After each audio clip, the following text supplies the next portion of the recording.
انا قلت لحضراتكم يوم الاربعاء والخميس اللي فات ان في مشكله كبيره حاصله في النادي الاهلي. المشكله دلوقتي ان الدولاب بقى صغير. دولاب الكؤوس والميداليات بصراحه حجمه بقى صغير على حجم الميداليات والكؤوس والدروع اللي بتتوالى تقريبا كل يوم، الحمد لله على الكيان الكبير اللي بنفخر بالانتماء ليه، النادي الاهلي.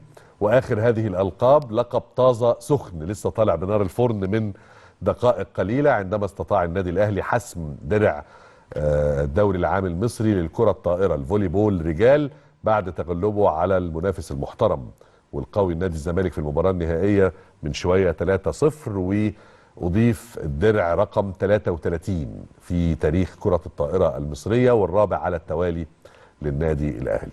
وانتوا عارفين انا بتفائل بعد كل انجاز بوش مين؟ مظبوط، دكتور طارق قنديل صديقي العزيز وعضو مجلس اداره النادي الاهلي. مساء الخير يا طارق بيه. مساء النور يا تامر بيه. احنا بنتفائل كلنا بوش السعاده هو جمهور النادي الاهلي يا باشا. طبعا ده هو وش الخير. مبروك لكل الاهلاويه والله. مليون مبروك. انا عارف ان انت كنت حاضر الماتش.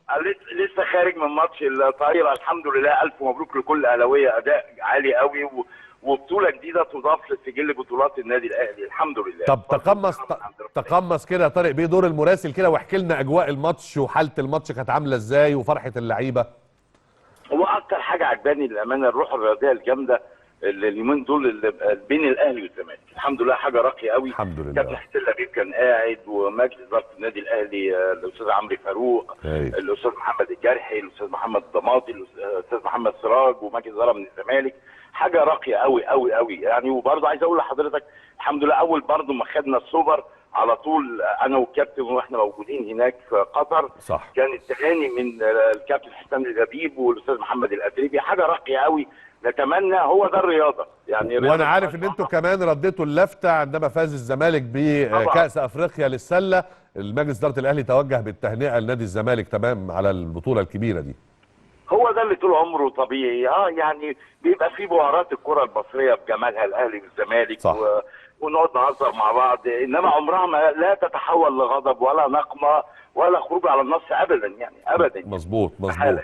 مليون مبروك مره ثانيه لكل جماهير الاهلي في العالم كله بدرع الطايره، وعقبال توالي الالقاب ان شاء الله. ونسيت ابارك لك على ما لحقتش ابارك لك على كاس السوبر بتاع الدوحه.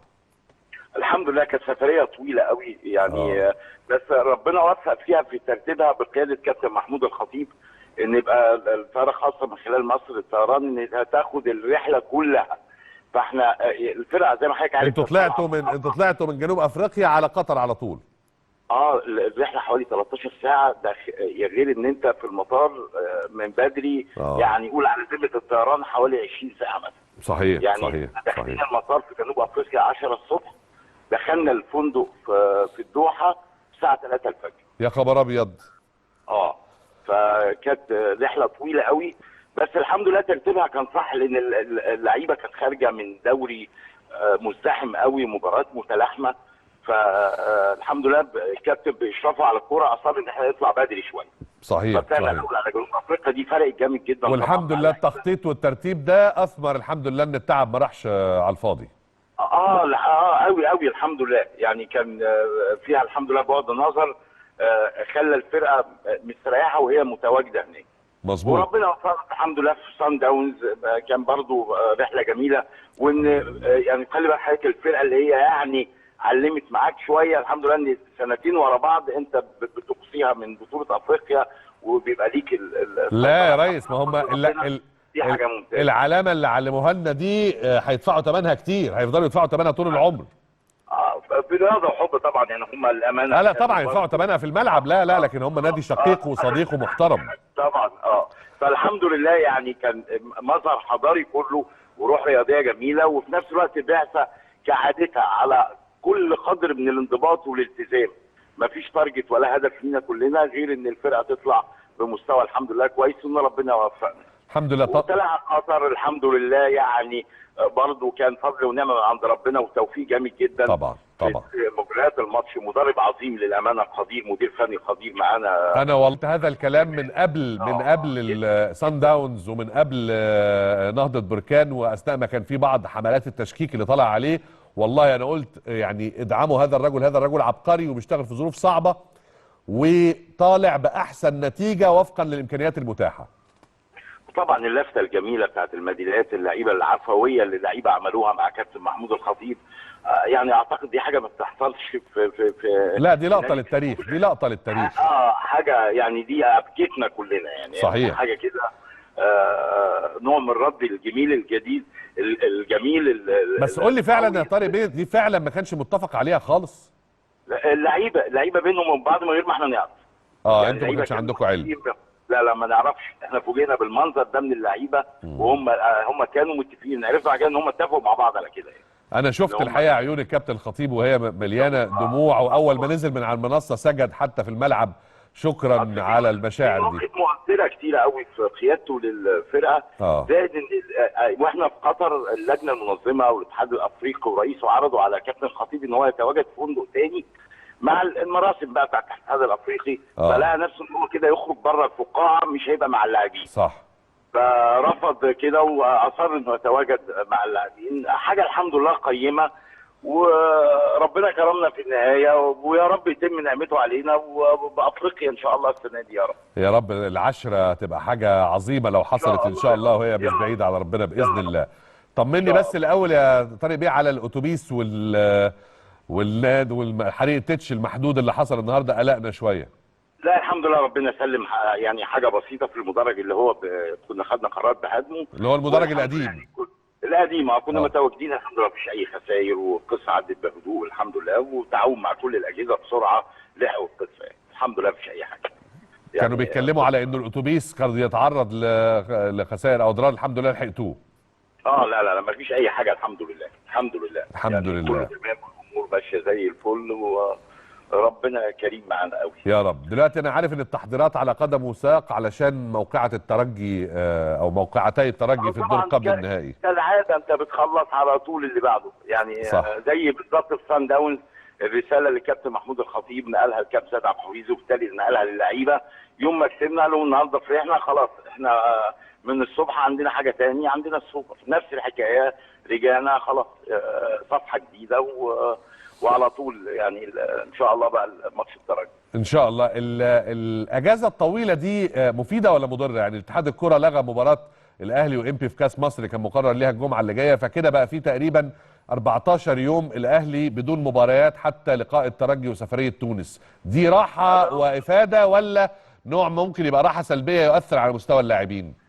برضه كعادتنا في النادي الاهلي عندنا ثقه كامله في المدير الفني انه بيديرها الحمد لله باقتدار مع اللاعبين والكلام ده. يعني هو ادرى بشغله على طول، دي الحمد لله بيغير السيناريو اللي هو بيوظفه لصالح النادي وصالح اللاعبين. انا سمعت من شويه ان الاهلي حدد اعتقد مباراه مع نادي الشرقي للتامين، مباراه وديه كده برضو عشان الجهاز الفني حدد ماتش كده يعني. ان شاء الله مش هيبقى فيه قلق، لان هيبقى عباره عن استعدادات، والبرنامج على طول هو بياخدها ناحيه علميه المدير الفني ومعاه مساعديه على طول يعني. انا عارف ان انت ما بتحبش تتدخل في عمل الجهاز الفني والاداري، بس الناس كلها عايزه. ده سيستم النادي الاهلي يا باشا. انا عارف، لا بس احنا عايزين نطمن بس على قفشه. عندك معلومات عن قفشه؟ لا اللي هو زي ما هو ان شاء الله قريب يعني، ان شاء الله اسبوعين ولا حاجه وتكون القصه زي ما تم اعلانه يعني ان شاء الله. يعني لسه ما فيش اخبار انه هيلحق ماتش الذهاب ولا لا؟ لا لسه، بس الجهاز الطبي بقياده الدكتور احمد ابو عبله للامانه هناك وهنا واحنا هناك كان معانا وعمال يتابع اللعيبه اللي في مصر اللي بتتعافى. فالحمد لله عندنا ثقه ان الامور بسرعه هو محمد هاني ان شاء الله ربنا يكرمهم ويرجعوا متعافين للفرقه يعني. واحنا عندنا ثقه كمان حتى لو لا قدر الله لو ما لحقوش ماتش الذهاب. كل اللعيبه رجاله. كل اللعيبه رجاله. طب مش هتقول لي حاجه يا ريس كده من الكنترول؟ جمهور الاهلي جمهور عظيم. لا دي مش كنترول، دي اللي معدي من بره عارفها دي حاجه كده من الكنترول بتطلعها يعني ما تبقاش بخيل علينا يا طارق بيه. لا والله يعني كل الامور لنا. وعلى فكره نسيت اشكر الجمهور المصري الاهلاوي الجميل اللي في الدوحه على اللي عمله يعني. ماشي كالعاده ماشي يعني حاجه غير طبيعيه. ما فيش حاجه كده جايه في الميركاتو اللي جاي، في التنقلات اللي جايه، في التبادلات اللي جايه؟ اي حاجه بتعلن من خلال المركز الاعلامي بتاعنا او المتحدث الرسمي باسم النادي، فان شاء الله اي حاجه في وقتها هيعلن على طول. بارك الله فيك. دعواتك بس ربنا يوفقنا ان شاء الله. ان شاء الله دعواتنا ليكم، تهانينا دايما على الانجازات المتواصله للنادي الاهلي. الحمد لله. شكرا طارق بيه، شكرا طارق قنديل عضو مجلس اداره النادي الاهلي. والحقيقه انا رغم ان انا تجمعني صداقه وود ومساحه عشم وكذا، لكن انا ما رضيتش اقرص اكتر، لانه انا رغم ان انا متضايق كاعلامي ان انا ما عرفتش اخد سبق او حاجه من الكنترول على الانتقالات الصيفيه والميركاتو والسوق، وانا عارف ان الاهلي دلوقتي شغال في اتفاقات سواء مع انديه عربيه او انديه افريقيه على بعض اللاعبين لاستخدامهم في فتره الانتقالات الصيفيه اللي هتفتح ان شاء الله قريبا جدا. لكن سعادتي اكتر كاهلاوي انه خلاص هو مش عايز يتكلم عشان ما اكسرش السيستم. هو قال كده عندنا سيستم في النادي الاهلي. طبعا طارق قنديل عضو مجلس اداره الاهلي عارف ومتابع ايه اللي بيحصل وفاتحين كلام مع مين ومين اللعيب اللي طالب في ايه والصفقات التبادليه اللي ماشيه ازاي وهيعملوا ايه في اللاعبين بتاع الاهلي المعارين للانديه المصريه، مين اللي هيرجع للنادي الاهلي ومين لا. عنده علم ومتابعه. بس هل هو المفروض يتكلم؟ قطعا لا. ده حتى الخطيب نفسه رئيس النادي ما بيتكلمش في الحاجات دي. في منظومه وفي جهاز اداري وفي مدير الكرة سيد عبد الحفيظ وفي المركز الاعلامي والصحفي المسؤول عن البيانات والتصريحات. كل شيء في الاهلي سيستم. فباعتباري اهلاوي مبسوط بالسيستم، باعتباري مذيع السيستم ده خانقنا شويه، بس انا مبسوط انه كل حاجه ماشيه صح. تعالوا بقى بره السيستم. بره السيستم اقول لكم انا شويه حاجات.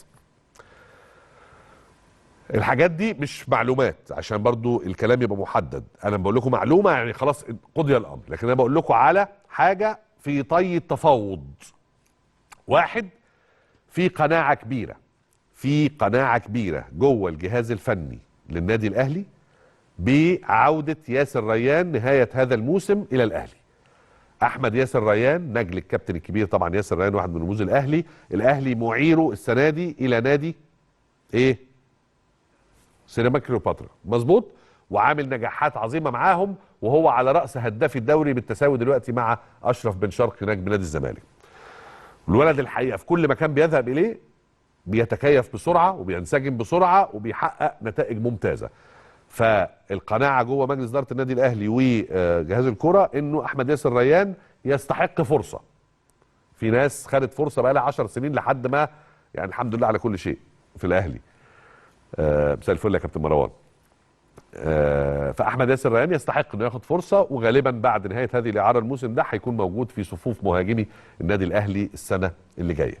وفي قناعه كمان ان صلاح محسن، بس ده موجود في الاهلي دلوقتي، انه محتاج فرصه اكبر، محتاج انه يبدا مباريات، محتاج انه يبقى اساسي في مباريات، لانه كل الاهلي ما بيديله.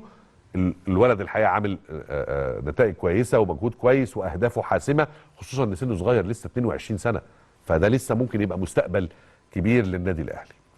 في كلام اخيرا بقى عشان اخلص الملف بتاع الاهلي كله. في كلام، بقول لكم كلام عن صفقه تبادليه قد تحدث يعني لسه ما حصلتش، بس صفقه تبادليه يتم دلوقتي الاتفاق عليها ما بين الاهلي ونادي بيراميدز. صفقه تبادليه دي ان من الاهلي هيروح ناصر ماهر صانع الالعاب لنادي بيراميدز، في مقابل ان احنا الاهلي ياخد من بيراميدز مين؟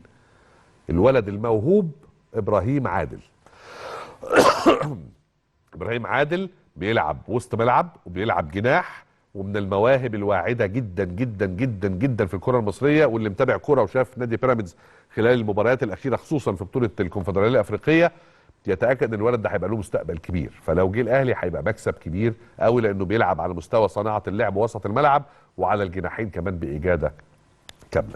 واخيرا الاهلي فاتح كمان مع نادي الرجاء المغربي علشان سفيان رحيمي الجناح الايسر اللي مكسر الدنيا في نادي الرجاء وموهبه ومهارات وسرعه وكذا، بس هو نادي الرجاء لسه يعني مغالي شويه، طالب 4 مليون دولار و5 مليون دولار، فبنكسر معاهم، ولسه الصيف جاي وان غدا لنظيره قريب.